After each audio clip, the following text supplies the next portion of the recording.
أعوذ بالله من الشيطان الرجيم. We seek refuge in Allah from the accursed shaitan. Bismillahir Rahmanir Rahim. In the name of Allah, most merciful, especially merciful. Subhanaka la ilma lana illa ma 'allamtana. Glory be to you, O Allah. There is no knowledge for us except that which you teach us. Allahumma 'allimna ma yanfa'una. O Allah, teach us that which will be beneficial for us. Wazidna ilma, and increase us in knowledge. Warzuqna fahma, and grant us understanding. Ya muqallib al-qulub, O changer of hearts, thabbit qulubana ala dinik, keep our hearts firm on your deen. Allahumma ja'al a'malana khalisatan liwajhik. O Allah, grant our actions to be done sincerely for your sake. Wa la taj'al fiha hadha li ghayrik, and let there not be in them a portion for other than you. Ameen ya Rabbal Alameen. Assalamu alaikum wa rahmatullahi wa barakatuh, and a warm welcome on behalf of Muslims Connected to this evening's webinar on self-esteem from an Islamic-centered perspective. Our presenter this evening is Zaahida Mahomedy, who is an emotional wellness coach and mentor and founder of the Live Inspired Academy. She has facilitated thousands through the journey of managing their emotions, creating fulfilling relationships, and tapping into their God-given potential and purpose. On Zaahida's social media platforms and through her online programs, you will find practical solutions that are rooted in neuroscience and spirituality. She'll also be running a free 5-day online drama detox workshop, which kicks off on Monday, the 21st of February. We'll send the link in the chat box where you can sign up for that as well. So I hand over to you, Sister Zaahida.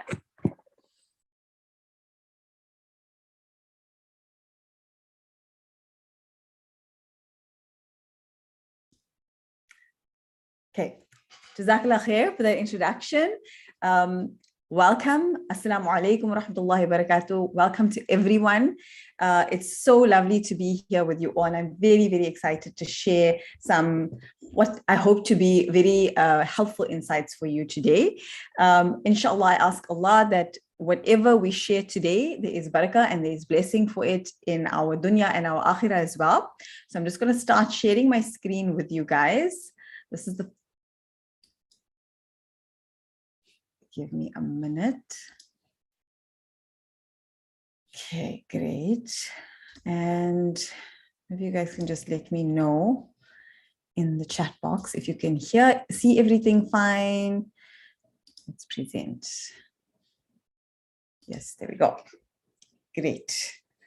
Okay, assalamu alaikum to everyone. First of all, can you guys tell me in the chat box if you'd like to, are you completely new to Live Inspired and new to me, or is this the first time that you're meeting me here online? And if you can just put into the chat box, where are you from? Which part of the world that you're from? I'd love to hear from you guys.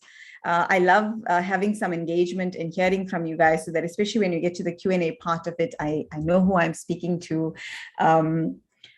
So if you can just put into the chat box where you're from. Okay, great. So I'm seeing my fellow South Africans in the comments. Wonderful. Cape Town, Durban, Lodium.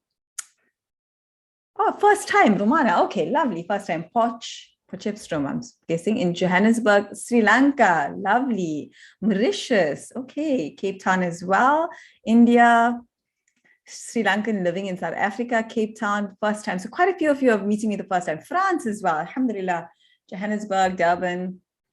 I'm loving seeing where all of you are from. Wonderful. Okay, great. Okay, so Bismillah ar-Rahman ar-Rahim. Today is all about what is self-esteem from an Islamic-centered approach. So some of the things before we go into it, because I know quite a few of you are first timers and some of you might not be familiar with me or my work. So I just wanted to do a brief introduction to who I am. My name is Zaahida Mahomedy, and I am a life coach, I'm tongue-tied also, an emotional wellness mentor. I'm a business and psychology graduate. I'm also the mom of 2 boys who are now, alhamdulillah, 9 going on 10 and 12 years old. My eldest son also is autistic as well. And I'm also the founder of the Live Inspired Academy. And as you will see here on the screen, the Live Inspired Academy, at the Live Inspired Academy, I host various self-development courses that can help you manage your emotional well-being, improve your mental health from an Islamic-centered perspective, improve your relationship with yourself, others, and your creator. And there's various trainings that we do there as well. And today is going to be a nice insight into this, as we're going to look at how self-esteem actually impacts your relationship with others around you, and ultimately your relationship with Allah subhanahu wa ta'ala, because we have a beautiful faith that places a lot of importance on how we treat those around us. So the relationships that we nurture with others has an impact on how our relationship with Allah subhanahu wa ta'ala is nurtured. So we have various relationships in our lives, and these relationships can sometimes bring stress. They can also bring a lot of happiness and joy and connection, but it can also bring a lot of stress and put a strain on our mental health. And I'm going to explain to you and show you how self-esteem, developing a healthy sense of self-esteem, can help you improve your relationships with others and ultimately improve your relationship with Allah subhanahu wa ta'ala. So as you can see on screen here, we have quite a few different things. There's also the Live Inspired podcast. You can find that on Spotify, Apple Podcasts, on Instagram. I share a lot of free content as well on my YouTube channel. So there's various different, I'm a little bit on TikTok as well. So there's various different platforms where you can actually connect with me. Even after we're over today, you can connect with me and learn more about some of these topics that we're discussing. Okay. So what can you expect from today's training? And the intention that I'm setting for this training, inshallah, is for you to learn the difference between healthy versus what I call unhealthy or toxic self-esteem, because there is such a thing as toxic self-esteem, which we would probably call arrogance, right? Why cultivating self-esteem is so important. Why cultivating a healthy self-esteem is so important. What are the benefits of it? How is it actually going to impact your well-being in this world and, you know, your success in the akhirah, because we're always looking for both of those to be focused on. How low self-esteem or unhealthy self-esteem impacts your relationships as well as your spiritual connections, mistakes that you didn't know that you're making when it comes to cultivating a healthy self-esteem, and 3 steps to cultivating a healthy self-esteem. So you can actually get started. If through this training, I'm going through some of these points and you're realizing, hey, you know what? I think my self-esteem needs some work. I need to work on this. I'm going to be sharing tips on how you can get started. And then for, you know, at the end, there's a nice little surprise for you all as well, because we're looking at a way forward, inshallah.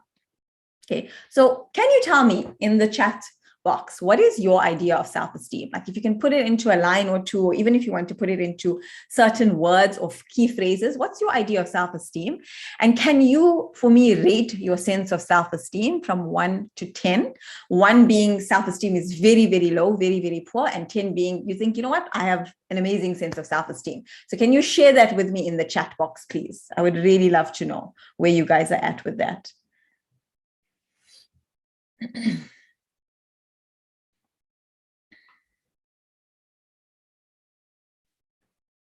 Okay, good. Being content with myself, mine would be a 6. Okay, 6 is not bad at all. But the way you see yourself, 4 out of 10. Okay, a little bit of work to do there. What you think about yourself, how you feel about yourself. Self-esteem is the confidence you have in yourself. So I'm seeing people, there's somewhere between 4 and 7, the range is. Confident, at peace. Yeah, between 4 and 7, that seems to be the range within which most people are rating themselves at in terms of self-esteem. So that means, you know, not the lowest, but definitely room for improvement, room for growth around that. Seeing some 8s and 9s as well. That's wonderful. So that's interesting. I see myself as confidence, let's say 4s. Okay, lovely. So let's look at the Oxford definition of self-esteem, right? Self-esteem is confidence in one's own worth or abilities, a sense of self-respect, okay? And it's interesting because if I have to ask you this question, what do you think happens when you have a strong self-esteem from this perspective? So when you feel confident in your own sense of worth and in your own abilities and you have self-respect, how do you think something like that impacts your relationships? Do you think it impacts your relationships positively or negatively? What would you say? What would you say? Do you think having a strong sense of self-esteem would impact your relationships positively or negatively? Okay, you're happy in yourself, so it will be positive. Okay, so I'm seeing a few of you saying, does anybody think that having a healthy sense of self-esteem would actually negatively impact your relationships? I'd love to know if you did. Okay, so most of you are saying positively. Great. Okay. So isn't self-esteem different from being inherently self-motivated? We'll get to that. We'll get to the Q&A. So some of you are saying, I don't know. I don't know. Can be both. Some are saying it can be both. Right. So it seems like this is not a cut and dried kind of thing, because some of you are saying that having a healthy sense of self-esteem would have a positive effect on your relationship. Some are saying it could be positive, it could be negative. Some are saying I'm not really sure. So that's great. Okay.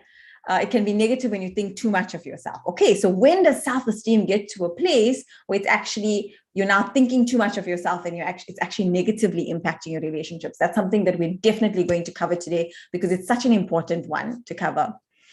Someone saying, I think it does negatively impact your marriage, because your spouse can be so confident in themselves that when you tell them something is the matter, they don't see it. I'm so glad you brought them up, because these are some of the ideas that people have around self-esteem. And I'm definitely going to be actually addressing that. I directly addressed that in today's training. So do make sure that you keep tuned for that, right? And also feel free to submit any questions from tonight's session into the Google form link that Muslims Connectors has posted into the chat box as well. Feel free to put any question. I'm always open to questions, and inshallah we'll get through as many as is possible. Okay, so why is it important to cultivate a healthy sense of self-esteem? And I'm using the word healthy sense of self-esteem because you can have an unhealthy or toxic sense of self-esteem, which then goes into what we would call arrogance, right? And sometimes certain confidence is masquerading as healthy self-esteem when actually it's toxic self-esteem. How do you know which is which? How do you discern which is which? As a Muslim, a big part of our faith is to remain humble and remain open to feedback and remain open to improvement and remain open to rectification and constant self-improvement. So how does one, as a Muslim, develop healthy self-esteem, and how are you actually able to discern between what is a healthy sense of self-esteem, which is supporting your Iman, which is supporting your relationships with others, which is strengthening your connection to Allah subhanahu wa ta'ala, versus the kind of self-esteem that is now toxic and in direct contradiction to your faith? So that's something that I'm very excited to explore with you tonight. Why is it important to cultivate healthy self-esteem? Okay, so a healthy sense of self-esteem impacts every relationship in your life. Think about someone who is lacking confidence greatly. What happens is sometimes when you lack healthy self-esteem, you rely on others for constant validation.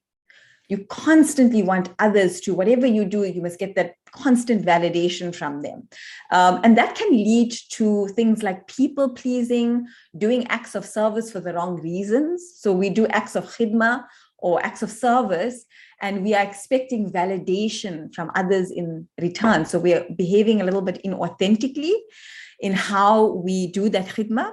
It can create a lot of anxiety and stress in relationships, because when you have very low self-esteem or very low self-worth, you constantly think that others have a negative opinion about you. We're not going to go into it today, but in some of my other content, I do cover this, and in my programs, I do. The way that you see the world from a neuroscientific perspective, the way that you see the world is shaped by the filters that you have within your subconscious mind. And when you lack self-esteem, when you have a low sense of self-worth, you have certain filters that you're constantly thinking bad about yourself. So you assume everyone else is thinking bad about you as well.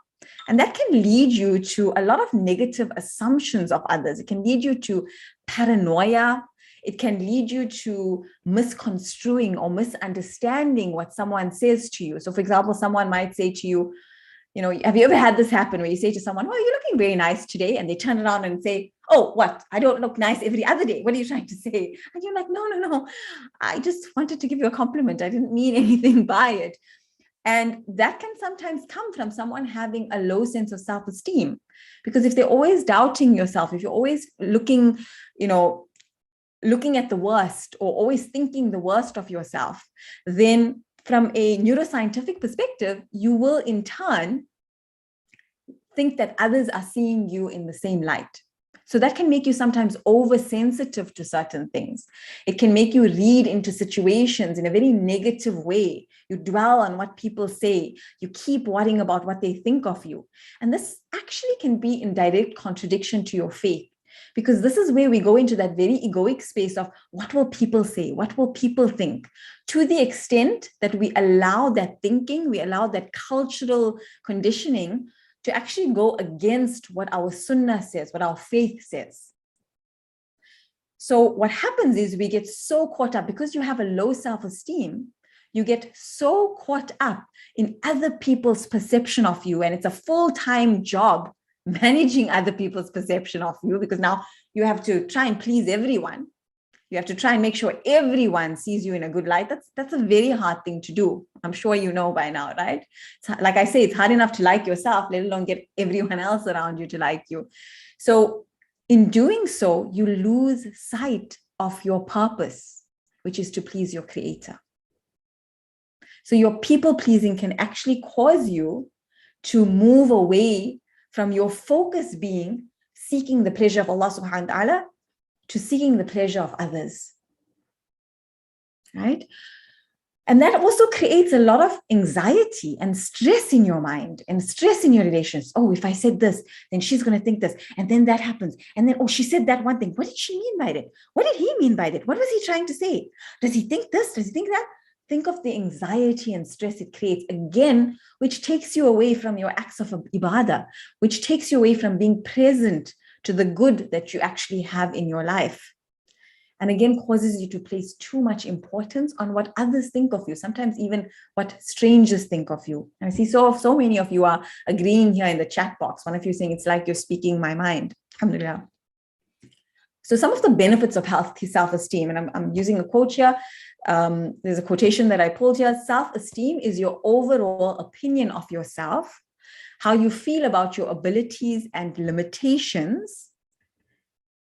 When you have healthy self-esteem, you feel good about yourself and see yourself as deserving the respect of others.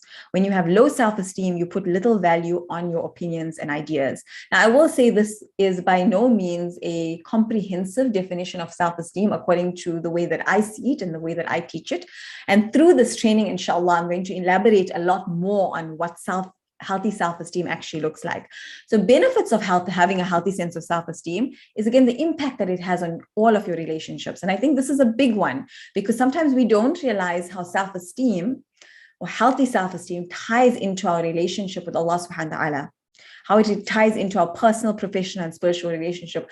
Islam is such a comprehensive, holistic deen. It's not separating our relationships with others from our relationships with our creator.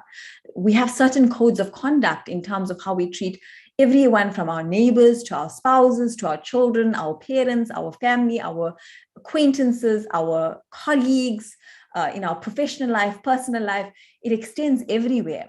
And having a healthy sense of self-esteem can positively impact all of these relationships, and thereby be an act of ibadat, because now as you are showing up more authentically in all of these relationships, you are also aligning to the code of conduct that Allah subhanahu wa ta'ala has set out for you. So it actually improves your spiritual connection in that way.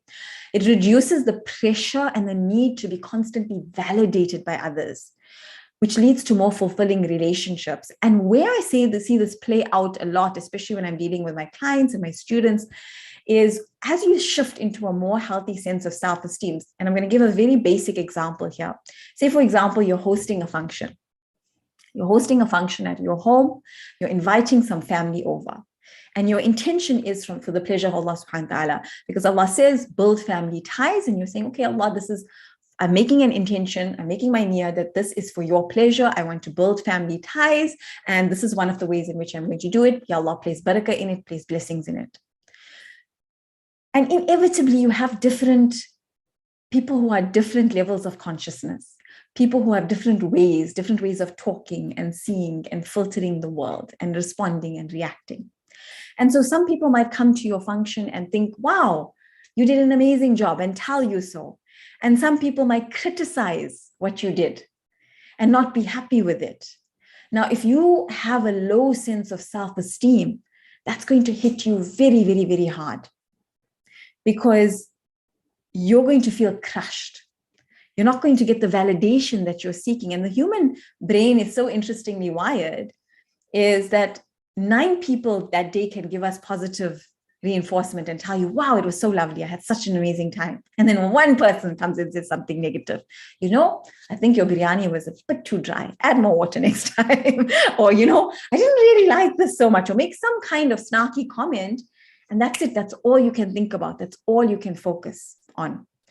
When you have a strong sense of self-esteem, a healthy self-esteem, that comment might niggle at you or irritate you for a little while, but not to the extent that you think to yourself, I'm never going to do this again. Sometimes when we have a low sense of self-esteem, we just think, oh, what was the point? You know, they hated it. I shouldn't even have tried. I went through all this effort, because people haven't given you the validation that you're constantly seeking. It can cause you to not want to do that act of worship again. Whereas when you have that healthy sense of self-esteem, it might annoy you, it might irritate you a little bit, but you will have the tools. And cultivating a sense of healthy self-esteem involves learning specific tools in order to do so. So you will have certain tools to be able to say, hey, you know what, that was irritating. That was disappointing that person, you know, felt that way. However, I know the bigger purpose as to why I did this. And my reward is with Allah. So you have more self-trust and confidence in your own decision-making. When we lack self-esteem, we constantly need other people to validate our decisions. Another benefit is you don't constantly worry about not being good enough. So it reduces anxiety and people-pleasing. We hear about anxiety so much online now. I speak about it a lot, but there's so much content out there about anxiety, and it feels like every second person you speak to has anxiety. So much of our anxiety comes from having a low sense of self-esteem, which then leads to things like people-pleasing, worrying about other people, what they think of us, overemphasizing their opinions of us, and so on. An interesting one I also find is that when you have a healthy sense of self-esteem, you feel worthy of asking Allah for His favors. I've heard too many people sometimes say, well, you know what, I feel too bad. I've done too much wrong in my life to ask Allah for anything. And Allah is Ghafurur Rahim. Right? So as you develop a healthy sense of self-esteem, and I'm going to go into what that looks like in a minute, you actually become closer to Allah, because you feel like whatever it is, no matter how much I've done, Allah is still hearing me. He's still listening to me. That connection is always available to me. A healthy self-esteem also allows you to be more compassionate and less critical of both yourself and others. You see the humanness in yourself, and you see the humanness in others as well. You realize that part of being human is making mistakes. A healthy sense of self-esteem doesn't say I'm perfect. That's arrogance. Arrogance says, oh, I'm perfect. I have nothing more to do. All of you are the problem. That's actually arrogance and what we call toxic self-esteem, what I call toxic self-esteem. A healthy sense of self-esteem says, you know what? All of us are imperfect. We all must make mistakes. We all have room to grow. And you're open to constructive feedback, and you're open to self-improvement. You're open to developing yourself. You're open to developing your skills, your skill set, so that you can have better relationships. Okay. Healthy sense of self-esteem also means that you're more resilient. You trust yourself to get through circumstances, right? You've been developing that connection with Allah subhanahu wa ta'ala. You have that resilience. And a very important one, a healthy sense of self-esteem means that you can take accountability for your mistakes. So I want you to think of self-esteem. Self-esteem is something that you're cultivating, like a garden, okay? And in order for me to have a flourishing garden, there's certain things that I need to put in. My healthy garden is not just going to magically happen. Well, maybe if you're very lucky, for some people, alhamdulillah, anything is possible. But for most of us, in order for us to have a beautiful garden, we have to cultivate it. And so we need to cultivate certain skills. Maybe you will need to learn about soil. You'll need to learn about how to do certain things. I'm not very good at gardening, so I can speak from a limited experience, but I'm guessing as I watch other people, in order to have this beautiful garden, you need to know where to plant certain things. Which are the plants that need more sunlight, less sunlight, need more water or less water? How much of water will they need? Will they need special plant food? Will they need to be placed in a special soil? These are all the skills that you will have to develop in order to have that garden. And creating a healthy sense of self-esteem is the same. It's not something that you just wake up and say, okay, well, today I'm going to have a healthy sense of self-esteem. Would be nice, but you have to cultivate it, right? And that means developing certain skills, such as how to deal with certain situations, how to hone in your communication skills, how to take, and I'm going to go into the steps more thing, but part of it is also learning how to take accountability for your mistakes. So someone put in the chat earlier that they felt that having a self-esteem can negatively impact your marriage, because if you have self-esteem, you won't be open to hearing what your partner, if your partner is saying, please, can you accommodate this for me, or can you change this, or I'm not happy about something, you won't be open to hearing it. That's actually not healthy self-esteem. That's actually low self-esteem, or what we call toxic self-esteem, or arrogance even. When you have a healthy sense of self-esteem, you can hear the other person out, and you can actually take accountability for your part in things. And you can apologize, and you can discern, and you can see things more clearly. Okay.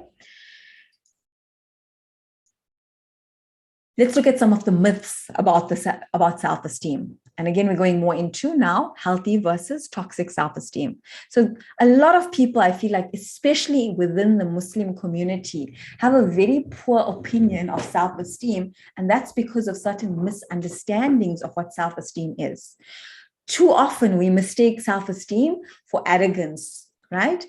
So some of the myths or misunderstandings about it are, and you might resonate with some of these. If you resonate with any of them, let me know in the chat box whether you resonate with 1, 2, 3, 4, 5, 6, or maybe you resonate with a few of them. I'd love to hear from you. We confuse self-esteem with arrogance, okay?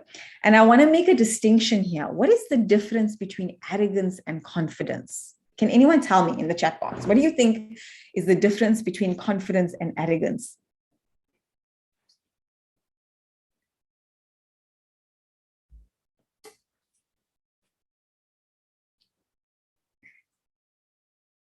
What do you think is the difference between confidence and arrogance? I'd love to hear from you guys.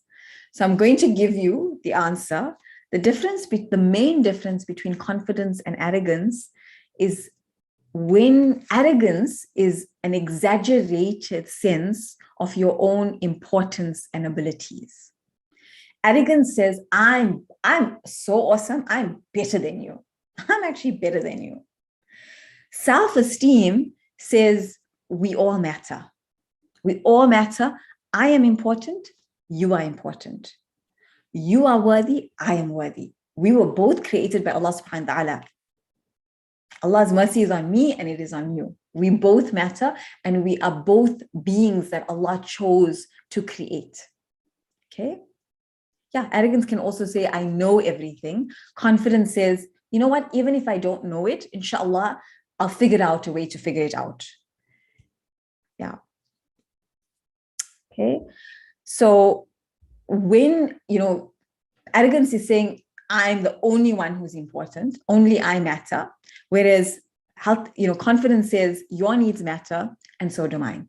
Okay. Low self-esteem, on the other hand, says only your needs matter, only you are important, I am nothing. So can you see? So we have arrogance, which says only I am important, you don't matter at all, only my needs matter. I don't care about your needs, I'm perfect, you're the one who has a problem. Low self-esteem says, well, you know what, I'm worthless, only you are important, only your opinion matters, that's why I've got to rely on you for my sense of self-worth. I am nothing, I don't matter, I'm terrible, I'm horrible, and only everyone else is important. And you can see where that people-pleasing and all of that will come from low self-esteem. And then a healthy, balanced sense of self-esteem is somewhere between these two. So you've got arrogance on one end of the spectrum, and then you've got low self-esteem on the other end of the spectrum, and they are both very, very unhealthy. And somewhere in the middle lies that healthy sense of self-esteem that says, you know what, we all matter. I am important, you are important, my needs matter, your needs matter. right?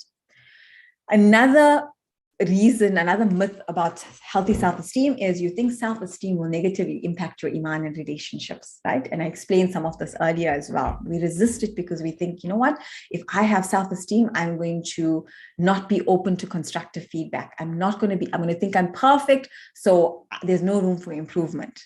I'm going to be arrogant and so on. And I hope at this point you're starting to actually see that is a toxic, that's arrogance. That's not a healthy sense of self-esteem. And arrogance will negatively impact your Iman in relationships for sure.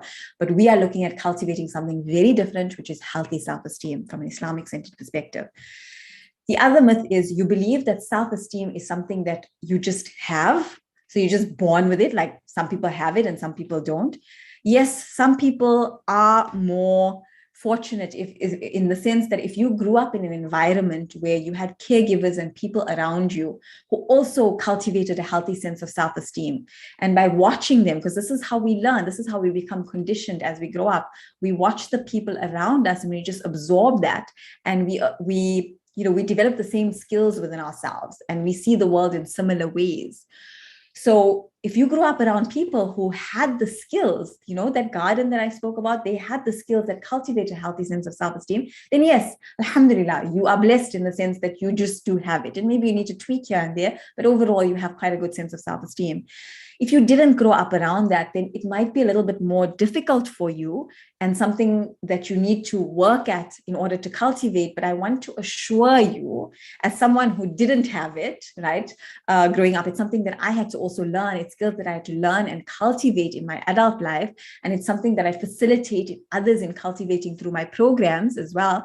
You absolutely can cultivate it. It is never, ever too late to learn these skills, and it's never too late to benefit from that. I missed out number 2 there. You think perfection is a prerequisite for self-esteem. So too many of us think, well, you know what, I'm just not good enough to have self-esteem. I'm not good at anything in life. I make too many mistakes. I've done too many wrongs. I've committed too many sins. So I can't have healthy self-esteem. I have to wait to reach a certain level. And what if I told you that in order to even improve yourself, you first have to cultivate healthy self-esteem? Because if you don't, you keep getting pulled back into that rut. So having a healthy sense of self-esteem doesn't come from being perfect. In that case, no one in this whole world would have a healthy sense of self-esteem, because there's no human being who is living on earth right now who can say that they are perfect. Or even if they say they're perfect, they're not, right? Because, we know that insan has been created to make mistakes. We know this, right? Allah has created us in such a way that we will make mistakes, and He asks us to repent and turn back to Him. So you cannot wait to be perfect, because that's never going to happen. Another myth is you think other people are the source of your self-esteem, and that it's mainly those people who fall into that category on the spectrum that I call low, that we're looking at, where it's low self-esteem, where you think, well, only if everyone in my life is happy with me, then only can I feel good about myself. And let me ask you, is there anyone here? Because I'd love to meet you if there is.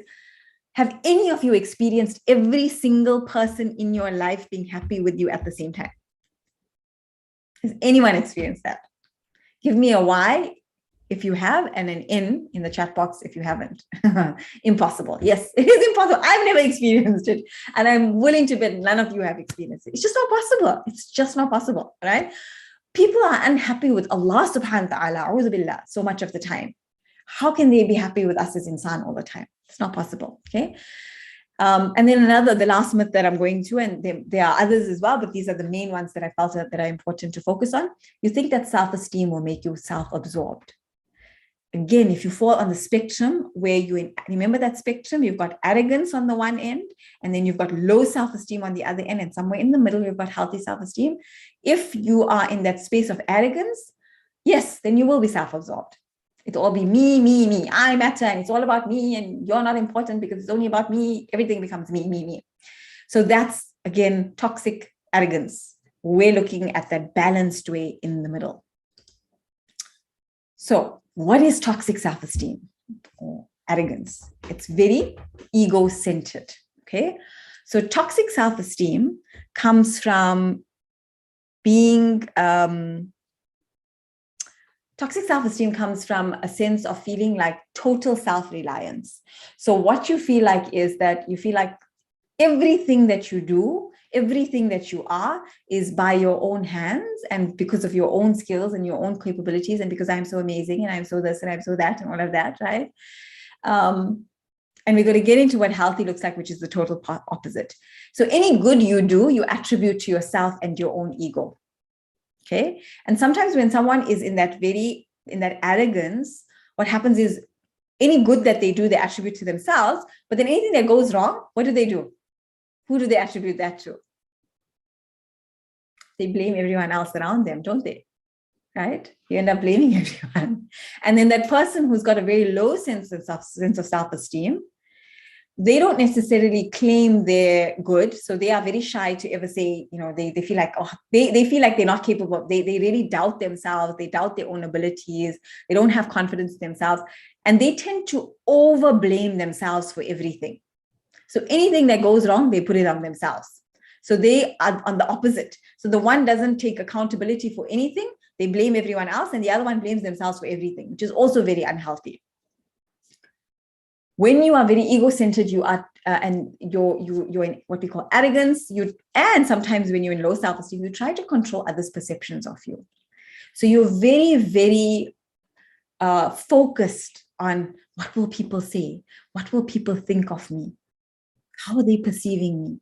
Everything is done from that perspective. And again, it takes you away from being God-focused. It takes you away from being focused on how is this impacting my relationship with my Creator? It takes you away from that. And your ego tries to bring down others. Sorry, my D is stuck on my keyboard, so there was no D. It's supposed to, instead of bring own others, it's down others. So my D gets stuck sometime. So your ego tries to bring down others in order to elevate yourself. So when someone is arrogant, what do? They try to put others down in order to make themselves look better. And your ego seeks control over others.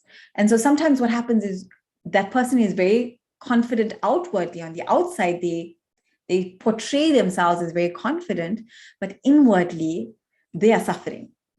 When you have that arrogance inwardly, there's a lot of suffering going on. And you tend to be very critical of yourself and others as well. When someone can't take responsibility for their own behavior, when they need to blame others, trust me when I say there is so much of negativity and self-criticism going on, because the minute there's like, I made a mistake, it's like there's so much criticism, I can't even handle it. I've got to put it outwards. I've got to start blaming other people because it's just a mess in your head. Okay. If that doesn't make complete sense right now, that's okay, but I'm just putting it out there, right? And it has a negative impact on your relationships. And again, the D is left out there, and your connection to the Creator. Okay.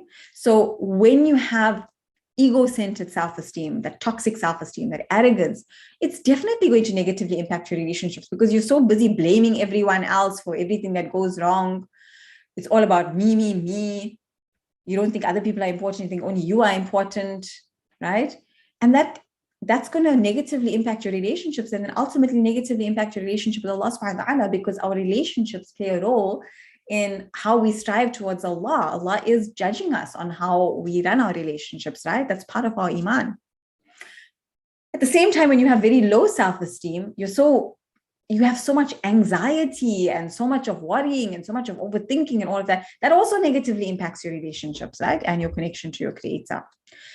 Now, what is a healthy sense of self-esteem? So from an Islamic-centered perspective, a healthy sense of self-esteem is God-centered. It's Allah-centered. So your healthy self-esteem is not based on self-reliance. It is based on self-trust that is rooted in reliance on Allah subhanahu wa ta'ala. You know that everything that you are and everything that you are capable of is only because of Allah, because of His mercy on you. And you know that anything that you are lacking, you can ask Allah subhanahu wa ta'ala. You don't have to do it on your own. You can seek His help. And something beautiful that comes to me is the example of Musa alayhi salam. Over and over again in the Quran, we see Musa alayhi salam. We know that he was strong. We know that he was intelligent. He was physically very strong. He was an amazing human, mashallah. But he also felt fear. He also, when Allah, when he was fleeing from Egypt, and when he was asked by Allah subhanahu wa ta'ala to, go and confront the Fir'aun, he said, I'm afraid. And he turned to Allah with his vulnerability, with his sense of, I'm fearful. I don't know how I'm going to do this. And that healthy sense of self-esteem, that anything that you feel incapable of, you can seek from Allah subhanahu wa ta'ala.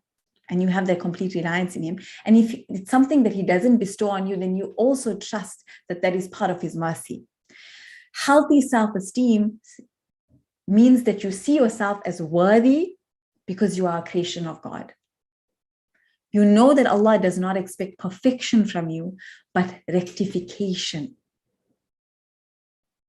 Allah does not say, there's none of us, Allah does not say that we are never ever going to commit sin. What he says is that he loves repentance. He loves the one who turns back to him constantly, the one who strives to rectify. Okay. Healthy self-esteem means cultivating the practice of tawbah and constantly seeking Allah's assistance, as the beautiful example of Musa alayhi salam shows us. When you have a healthy, God-centered self-esteem, you know that all that you are and all that you have done and all that you will do is only because of him. Ultimately, your healthy sense of self-esteem comes from knowing that you are a Khalifa of Allah subhanahu wa ta'ala and are especially chosen by him and created for a purpose. So, just to add in here, think of how shaitan gets us. When we're veering towards arrogance, shaitan tells us, oh, you know what, you're too, you don't need to worry. It's only about you. It's all about you. And when we go towards low self-esteem, how does shaitan come to you then? Yeah, you're not good enough. You're worthless. You're so worthless that even Allah won't listen to you. No one likes you. Everyone hates you. Nothing you do is good enough. Can you see? Can you see how shaitan can get you on both ends? Can you have a healthy, God-centered sense of self-esteem and sometimes veer towards arrogance or veer towards the low self-esteem? Absolutely. That's why we call it a spectrum. In certain areas of yourself, you might find you have a very healthy sense of self-esteem. And in other areas, maybe you're going towards one extreme or the other. The good news is you can figure these out. You can cultivate the skills and the tools so that you can bring all the parts of your life, inshallah, into this healthier space. And yes, maybe sometimes you might start going into that low self-esteem, but you will have the skills to be able to bring yourself back, inshallah. So what causes low self-esteem? Why do we have low self-esteem? Why don't all of us it sounds so beautiful at this stage. So let me tell you, before I go into the slide, is there anyone here, like when I'm mentioning this healthy sense of self-esteem, at this point, does this resonate with you? Does this feel like something that you want to cultivate at this point? When I'm speaking about self-esteem from this perspective, is there something within you that says, yes, this is what I'm looking for? This is the sense of self-esteem I want. I want this God-centered self-esteem that is based on self-trust, that it is rooted in reliance on Allah subhanahu wa ta'ala. Good. I'm saying absolutely. Yes, definitely. Inshallah. May Allah bless us with that in every area of our life and strengthen us. I definitely need that for sure. Definitely. Good. Alhamdulillah. So when we're talking about this, suddenly it's maybe the light bulb is going off in your head where you're like, okay, that makes sense. That makes sense. Like, I don't want to be in arrogance, but I don't want to be in that low self-esteem either. Because I think as in our Muslim community, I think we mistake humility for low self-esteem. We think in order to be humble, we need to, have a very low opinion of ourselves and see ourselves as animals. And now maybe you're starting to see it differently. So if this healthy sense of self-esteem is so awesome and so great, why don't all of us just magically have it? Wouldn't that be great if we just had it? It's not something that we had to work towards or cultivate. Well, there's certain reasons why we don't have it. There's certain reasons why we end up with low self-esteem or even sometimes arrogance. There's reasons behind it. When you see someone who's very arrogant, know that there are reasons behind that arrogance. When you see someone with very low self-esteem, know that there's reasons behind it. So here's some of them. We can't go into the full extent of it all for the purpose of this workshop, but this is going to give you a good insight into it, inshallah. So the first is misunderstanding what self-esteem is. Maybe you logged into, I'm saying walked into, right? In a manner of speaking, you logged into this workshop tonight, this online workshop, and you thought, well, you maybe have had a few doubts about self-esteem. You thought that self-esteem was more like arrogance. That was your definition of self-esteem. So these misunderstandings of what self-esteem is can sometimes make us go away from self-esteem. When someone online someone is talking about developing self-esteem or self-confidence, you're like, whoa, no, that's arrogance. I don't want anything to do with it. So hopefully through today's workshop, you're starting to see that differently. It can be arrogance, but it depends on where it's coming from, right? Where are you on the spectrum? So inshallah, you're starting to, by being here today, you are already overcoming number one. So you're already on your way, mashallah. Number two, limiting beliefs and conditioning. Now, what do I mean by this, right? Limiting beliefs and conditioning. Sometimes we grow up and, I wish I could say that all of us have the most positive experiences, but that's not necessarily true. Sometimes something small or seemingly small, you're little, and let's just say you come last in a race, right? All the kids are running and you come last.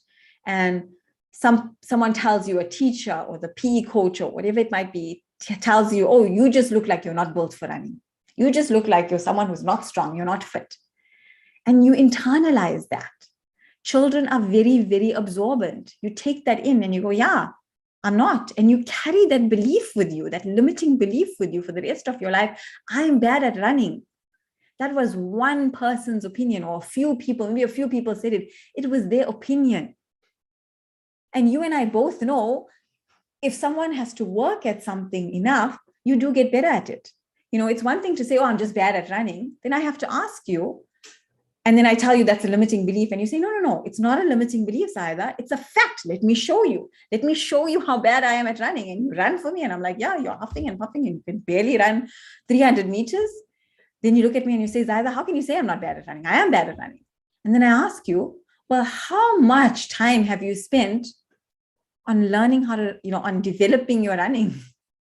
How much time have you spent on wearing the right shoes or making sure your gait is right or just running every day so that you get better at it? And you turn around and you say, no, I haven't, because I'm bad at it. So why would I put effort into it? Right? Can you see the problem there? You've believed this, and so it becomes a self-fulfilling prophecy. Someone somewhere along the road told you you're bad at running, or you're bad at public speaking, or you're not good at maths, or you're not clever, or you're not pretty, or you're not this, or you're not too much of this, or you're too much of that, or you're not enough of this, or not enough of that. And you internalize that, which is what we do as children. And now you're living from that belief, and it's a self-fulfilling prophecy, and you're seeing yourself through that lens and through that filter. And so one of the tools in developing self-esteem is undoing some of those beliefs, questioning some of those beliefs. Last year, to share something personal with you, last year, I think it was around this time, around March or so last year. And I love training, alhamdulillah. I love movement and all of that. And I ended up, while I was training the one day, I ended up twisting my ankle quite badly. And it swelled up, like double in size, it was just huge. I was icing it and doing all the things. And then the next day and I was in so much pain. And the next day we had to get crutches and all of that. And you know what I turned it on and told my husband? I told him, what am I going to do? How am I going to be on crutches? I have such a weak upper body. And then I stopped and I thought to myself, what are you saying? Yes, your upper body is low, Zaahida. Your upper body strength is low. It is weak. But how much time and effort have you spent on developing it? You've believed that your whole life, and so you've never ever really put effort into it. And so for the first time in my life, I questioned that belief. Right? I questioned that belief, and I said, well, what if I didn't believe that? What if I actually put some effort into developing my upper body strength? And so at that point, I started developing my upper body strength, and alhamdulillah, it led to me now having the strongest upper body strength that I've ever had in my whole life. Maybe not as strong as other people, but it doesn't matter. I have started to overcome that limiting belief. And this can extend to all sides. You might be thinking, Zaahida, you're talking about running and upper body strength. That's not such a big deal. But this extends to so many different areas of our lives. There are so many areas where you might have limiting beliefs about yourself and you have never questioned them. So, and you have low self-esteem around these things. The third thing is trauma. Now, when I say trauma, what immediately comes to mind? Usually when we think of trauma, we think of things like, horrible things, war, famine. And yes, these are very, very traumatic experiences, absolutely. But when I'm talking about trauma, different things can be traumatic. Trauma can come from, being made fun of by your elders as a child, being put down, neglect. There are so many ways in which you might have experienced trauma that as an adult, you go, well, it's not that big a deal. But as a child, you internalize that. And again, that became part of your conditioning, part of your neural pathways, part of your subconscious, part of your filters. And so developing healthy self-esteem would mean breaking down some of those, inshallah, which is a lot of what we do in the programs that I run as well, right? So there's unresolved trauma. And then the fourth is societal conditioning.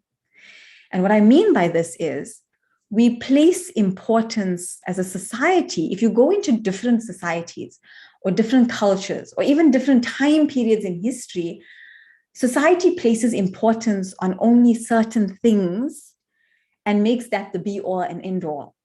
And if you are fortunate enough to fit in with that, then great, you're going to feel good about yourself. But if you don't, you're always going to feel like you are lacking in some way. Wow, I love everything that you're sharing. It takes introspection for us to realize how much we need to rely on our Creator. Yeah. Alhamdulillah. Okay, so that's societal conditioning. So I've put a thing here, a quote by Einstein. Everyone is a genius, but if you judge a fish on its ability to climb a tree, it will live its whole life believing it is stupid. And this is part of that societal conditioning. And there's a little thing I got you off the internet. For a fair selection, everybody has to take the same exam. Please climb that tree. And you've got the monkey, you've got the bird, you've got the elephant, you've got the fish, you've got the seal. I can't tell what that is. It looks like a dog or something. I'm not sure. Okay. How do we go about building our self-esteem? We're going to get into that in a bit, right? I've got 3 steps that can get you started, inshallah. So societal conditioning, you might grow up in a culture where maybe you're very good at art. Maybe you're very good at art. Maybe you are very poetic. And those things are not seen as important. And you don't value yourself. You don't value those God-given gifts that you've been given, right? Or you grew up in a society, maybe you went to school and only academics was emphasized, but you were better at sport, but then you were seen as stupid. Okay. Or the other way around. You were never good at sports, and that was the big thing at the schools that you went to. So can you see the way sometimes we develop these negative opinions about ourselves? And by developing these negative opinions of ourselves, we actually, in effect, become very ungrateful to Allah subhanahu wa ta'ala. Because instead of exploring the gifts that He has given us, we become ungrateful and feel upset and angry that we haven't been given some of these other things that society deems as important. So developing a healthy sense of self-esteem means questioning a lot of your own beliefs and a lot of your own conditioning and undoing that and going beyond societal conditioning. And again, coming back to what is important to Allah subhanahu wa ta'ala, right? And so it kind of shifts your entire perspective of how you see life. Okay, so 3 ways to cultivate healthy self-esteem. There you go. Perfect response to your question that you were asking. 3 ways to cultivate healthy sense of self-esteem. So the first is set your intention. Set your intention, make your niyat. If this is something completely new to you, or even something that, you think you have, I do have a healthy sense of self-esteem, but there's room for improvement. Either way, ask Allah subhanahu wa ta'ala to open this path for you. Never try to do anything on your own. Why would you try to do anything on your own when you can call on the supreme being, the owner of the universe, the orchestrator of all that is and all that was and all that will be? Why must you do things on your own? Call on Him, set your intention, because cultivating God-centered self-esteem is an act of ibadat for you. It's an act of worship, because it's going to impact every area of your life and ultimately keep centering you and focusing you and aligning you to your relationship with Allah subhanahu wa ta'ala. Instead of getting caught up in this one and that one and people and society and culture and you come back to what's truly important. Okay, so set that intention and know that it is an act of worship to even seek knowledge like this and take those steps and develop those skills. Remember those skills that I spoke about, cultivating self-esteem. It doesn't just happen. You don't just wake up one day and say, oh, well, today I have good self-esteem. It's something you have to cultivate. Cultivating that, taking the steps, learning the tools is part of your ibadat. Okay. The second is start to cultivate or practice compassion over perfection. And what I mean by that is self-esteem is about rectification rather than perfection. Allah does not expect perfection from you. We seek ihsan, we seek excellence, but in that, know that you will make mistakes, you will sin, you will do the wrong things, and Allah loves when you turn back to Him, when you make tawbah, when you rectify. Why would Allah say that He loves those who make tawbah and those who turn back? Built within that is the assumption that you have to mess up in order to rectify, in order to seek tawbah, you have to mess up first. So Allah is telling us, you are going to mess up, and I'm going to love you when you turn back to me. Okay, so compassion, self-compassion. And when I say self-compassion, I'm talking about healthy self-compassion there in the middle, not indulgence. So on that, so again, think of that spectrum that I spoke about. On the one end of this extreme, you've got the arrogance. On the other extreme, you've got low self-esteem. And in the middle, you have healthy self-esteem. So when you're in arrogance, you are indulgent of yourself. I can never do anything wrong. Oh, it doesn't even matter. Oh, no, it's fine, right? I can just get away with everything, right? And when you're in low self-esteem, instead of compassion, what do you have? That constant sense of self-blame. Self-blame to the effect that you are blaming yourself for things that you cannot even take blame for. Okay? And then in the healthy sense of self-esteem there, in the middle there, you have self-compassion. So self-compassion where you think, okay, I messed up. I'm taking full responsibility for this. I'm going to take accountability for it. It's my job to rectify this, but at the same time, Allah loves me and He's going to create a way for me and I'm going to turn back to Him. I'm worthy of turning back to my Creator. Okay. And then the third is, and I love again Musa alayhi salam's example. Musa alayhi salam kills a man, unintentionally kills a man. He does something wrong. And what does he do? Immediately he turns to Allah, he makes repentance. And in the next ayah, Allah says, and Allah forgave him. Made the mistake, sought tawbah, sought rectification, Allah forgave him. Done. Okay. The third is, and there's a bonus tip as well. I've got one more bonus tip. So I've got 3 ways and then I've got a bonus tip. So hold on for that bonus tip. The third way is build reliance in Allah, cultivate the practice of tawbah and seeking Allah's help. You do not have to do this on your own. So cultivating self-esteem will impact your relationship with others and your Creator positively. And then one more bonus tip on how to cultivate healthy self-esteem, build that skill set that I have been referring to. And part of that is being prepared for the negativity in life. Remember what I said earlier. Not everyone is at the same level of consciousness. Not everyone knows how to behave in the best way. There are people who you are going to encounter in life who are arrogant. There are people and who bring others down and blame other people all the time and are just very difficult to deal with and very toxic to be around. And some of them might actually be family members. They might be co-workers. It might be your ex-spouse that you now have to co-parent with. It might be an in-law. Somewhere in your life, you probably have someone, if not multiple people, who fall into that toxic bracket. And then on the other end of the spectrum, you have people in your life that maybe have very low self-esteem, and sometimes they can be difficult to deal with, or you're in that bracket of having very very low self-esteem, and you don't know how to get out of it. So part of building that skill set of building healthy self-esteem means learning how to deal with the toxicity, learning how to deal with people's negativity, those people who try and bring you down, right? And they can be family. And then again, you're thinking, as a Muslim, I have to maintain family ties. I have to do my duty towards my family. When you don't have the skill set to deal with those family members who behave in toxic ways, it's going to make it almost impossible to maintain those family ties. You are going to want to break the relationship because you're just like, I can't anymore. I can't. Build a skill set so that you can honor that, you can honor that faith-based principle of maintaining family ties. And that goes beyond the scope of today because there's so much in that. So please do join my free drama detox workshop. It's a 5-day workshop that will kick off on Monday, this Monday, 21st of February. Yeah, 21st of February, inshallah. And it's from the 21st of Feb till the end of the week, from Monday to Friday. And so you still have time to join, and the link will be shared with you. If you're not sure, you can join me on my Instagram. The link is there, or you can DM me on my Instagram at liveinspiredza, and the link is there as well. Or I can share the link with you via DMs, or you can contact Muslims Connected as well, and they'll share it with you as well. But please do join that workshop, because I'm going to be sharing so much there as well. If you found today helpful and beneficial, inshallah, you will find that helpful and beneficial as well. If you feel like you're low on time, and who isn't low on time, don't worry. Even though it's a 5-day workshop, it only takes a few minutes each day, and you can do it any time of the day. So if you want to do it first thing in the morning, or in the evening, or somewhere in your lunch break, you can work it around your schedule. I've set it up in such a way that it only takes a few minutes each day, and you can work it around your schedule, inshallah.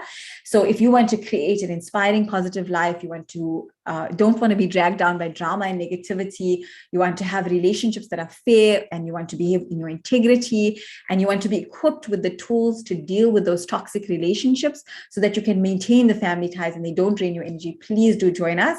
Like I said, it kicks off on Monday, inshallah, and it's completely free. Feel free to spread the word. Do it with your sister, with your best friend, with everyone. Please, may we have the link here on the chat. May I ask the host, I'm going to try and pull it out while we're looking at the Q&As. I'm going to try and pull it out. So I hope, inshallah, that you have found this helpful. If you have, please do remember me and my family in your special du'as, and inshallah, may it be a form of khair for you and goodness for you and barakah for you in this world and the akhirah. Let's look at some questions now. We're going to go into the Q&A, and in that time, I'm also going to try and pull out this link for you guys. Let me see if I can get it here and just pop it in the chat box. Everyone in the meeting, Control V. There we go. There's the link here. I put it into the chat box, okay? Let's see if I can, right, there we go. Okay, so mashallah, I really enjoyed it. I agree with you, the importance of having the skill set and recognizing the continuum. Yeah, you can always get, we're never beyond that. So you can find your healthy sense of self-esteem, but you can never, shaitan and your ego will always pull you towards one or the other at some point in your life. And so that's why it's about constantly seeking Allah's help and guidance. But once you have the tool set, once you have the skill set where you know what that middle path is, and you have the skills to keep bringing you back, even when you tip onto the one end or the other end, you'll be able to bring yourself back, inshallah. Okay, great topic, mashallah. Alhamdulillah, I'm so glad you guys enjoyed it and benefited, inshallah. Can we just look at let me pull out let me pull up the Q&A document. Hold on, I've got the link here on my phone, I think. Let's see. Be a little bit patient with me as I pull it up. Bismillah. Let's see what your questions have been. Having someone criticizing you for every small things daily, can that break down your self-esteem? Absolutely.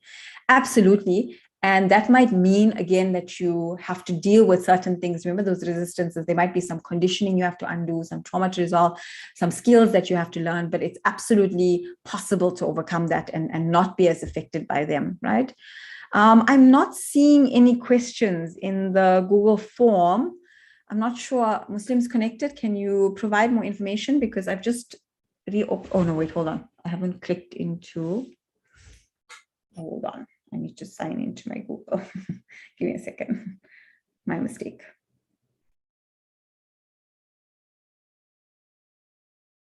Ugh. Okay.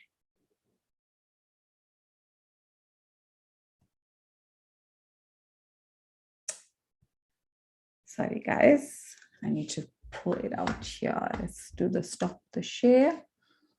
And I will open it up here. Did I stop sharing? Just tell me, please, in the chat box. Yes, I did stop the share. Okay, and let me go here. And I can pull out the form here.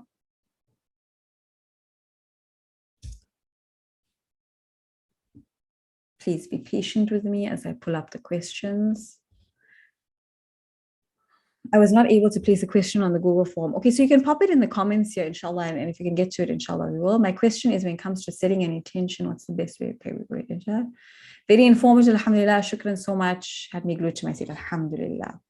Okay, so put your questions. If you didn't get a chance to put it into the form, and I'm having trouble getting into my form for some reason.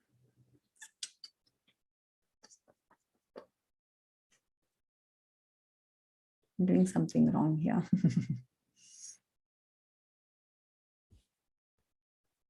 I was able to open it earlier. Okay, so let me, guys, if I can ask you, sorry for this, can I ask you to put the questions into the chat box, because I seem to have some trouble accessing this form. And if Muslims Connected, if you want to put some of the questions into the chat box for me, I would really appreciate that. Okay, so let's start. Are narcissistic traits linked to arrogance? What do you think? Absolutely. Absolutely, they are. That can be an extreme form. So that's going now, look at that spectrum. So you got arrogance, and we go even further down that spectrum. It can go into narcissism as well. So if you want to know more about how to deal with narcissistic tendencies, my latest podcast episode, it's on Apple Podcasts and on Spotify. I go deep into how to handle a narcissist, and also in my drama Detox, it's something we explore a lot as well. So I have a lot available on that as well. Is self-esteem by nature, genetic type? It's by conditioning. So self-esteem is by conditioning. So either it's something that you learned during childhood from those around you, or it's something that you had to learn later on in adulthood. Either way, you can learn it. It's skills. Like I said, it's not something that you just naturally have. A beautiful garden doesn't just naturally happen, unless like in very unusual circumstances. I suppose it could, because Allah deemed for it to. But for most of the time, you need to cultivate a beautiful garden. In the same way, a healthy self-esteem needs to be cultivated. Okay, Ameen to your beautiful du'as.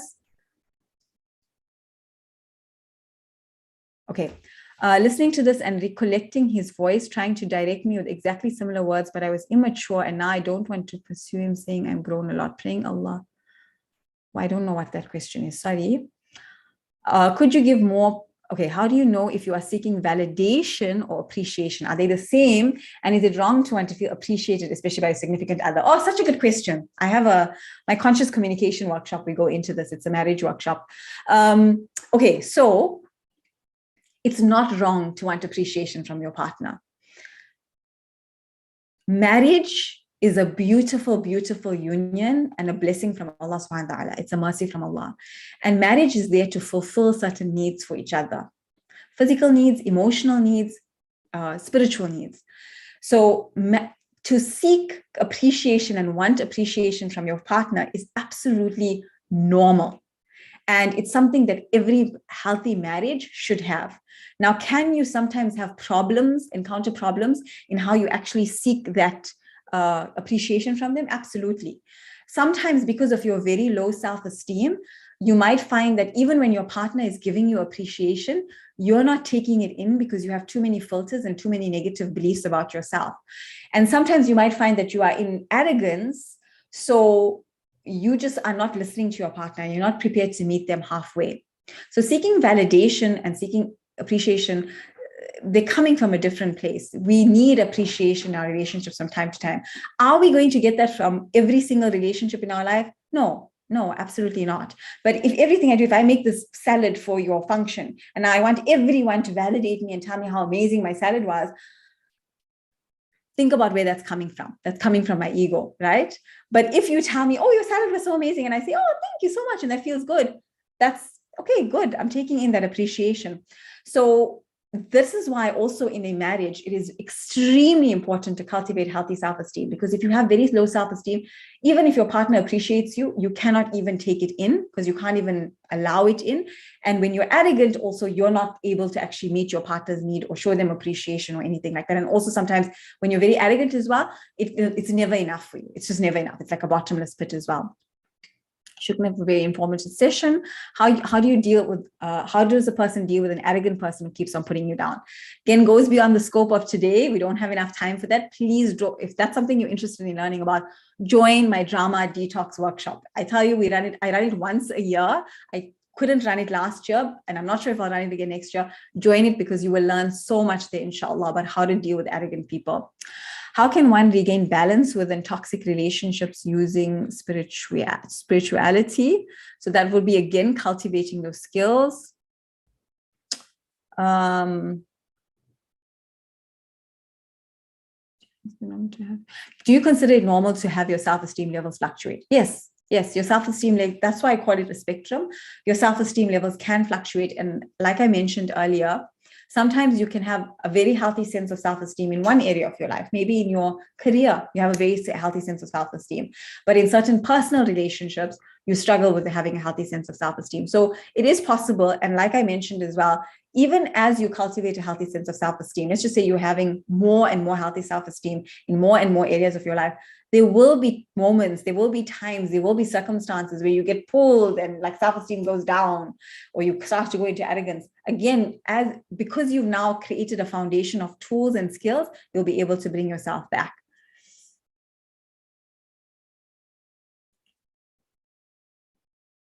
Okay, my subordinate is oversensitive and turns everything into a drama, resulting in human resource sessions, time wasting. It can bring down your self-esteem and that of your team. Yes, toxic coworkers and colleagues can be very, very difficult to deal with and affect not just your well-being, but also your productivity at work. It can affect team dynamics. It can affect team morale. It can affect so many things and be so toxic to the work environment. Again, please do a drama detox, because there's so much that you can actually do with regards to this. Really helpful as I was in general feeling low emotionally due to constant criticism, despite me making best efforts not to make mistakes. Yeah. How to deal with family members. Okay. I see a lot of question here about dealing with family members that make you feel worthless and so on. So when you have people like that in your life, it is so important for you to actually learn and cultivate that healthy sense of self-esteem. And that might involve, so you guys were asking me what are the practical tools. It might involve looking at some of that conditioning that you have, some of the beliefs that you have around your own worthiness. If you are constantly criticizing yourself, then you will attract criticism from others. It will affect you more. I'm not saying that that person is not held accountable for their behavior, but in order to develop healthy self-esteem, it requires you to look at your trauma. It requires you to look at your conditioning. It requires you to question your belief systems. It requires you to basically shift your entire mindset. Like I said, developing healthy self-esteem is not just wake up one morning and I do it. It's a complete paradigm shift. And that paradigm shift in and of itself will give you the tools that you need to deal with the toxic people. And that's something that we go into in drama detox and programs and so on. Looking forward to the drama detox workshop. Let me just see if there's anything that I missed here that I can. Okay, my question is, when it comes to, we're going to take one more question. Yeah, it's almost time to close off. Last question. My question is, when it comes to setting an intention, what is the best way to achieve this consistently? So I would suggest you would first set that intention with Allah subhanahu wa ta'ala and find your why. And what I mean by that is, when you find your why, when you're trying to make any change in your life, you're saying, I want to make this change in my life. I want to cultivate the skills that I need. I want to start going down this path where I'm developing healthy self-esteem. Why? Why are you doing it? And I would invite you to actually write it down somewhere. And the reason for that is, when you're trying to cultivate a new pattern, install new habits, install new ways of seeing the world, think of it like installing new software on your computer. It can take time, and it can also be a little bit tricky sometimes. It's not like a one-way path. Like you can have like setbacks. Sometimes you go forward, you go 3 steps forward, 2 steps back, 4 steps forward, 1 step back. It can feel like that sometimes. It's not always the easiest path. So you need to come back to your why all the time. And so write down for yourself, what is it? Is it to strengthen your relationship with your creator? Is it so that you can deal with specific relationships in a different way? What are you doing it for? So when you're setting an intention, in order for that intention to really stick and to stay consistent with it, figure out what your why is. You can't do it just because Zaahida said that you must do it, or somebody else said that you must do it, or the internet is saying that you must do it, or TikTok is saying you must have a healthy self-esteem. You have to know your why. It has to be very personal to you. Okay. I'm going to put this down one more time. I'm going to put the link in the chat box one more time, inshallah. So for those of you who need it, to where you can register for the free drama detox workshop. It's completely online. Once you click the link, you basically have to fill in your name and your email address, and an email will be sent to you with more details. And from Monday morning, inshallah, you will receive daily emails giving you what you need in order to continue with the drama detox workshop. And there's a lot that I go into.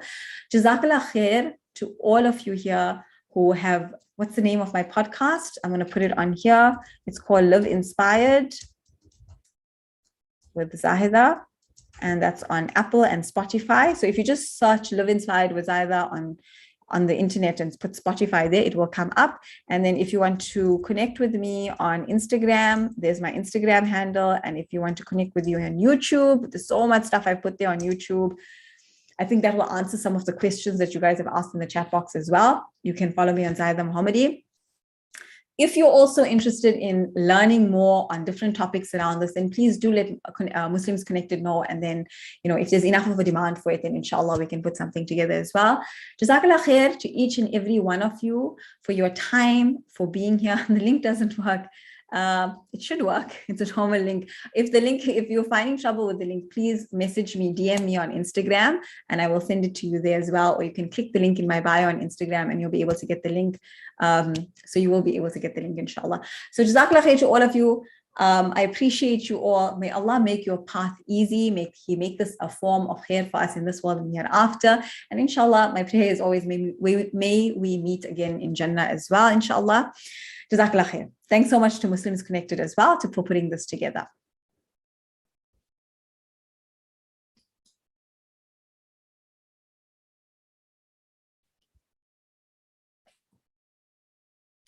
So I'm just going to check with Muslims Connected.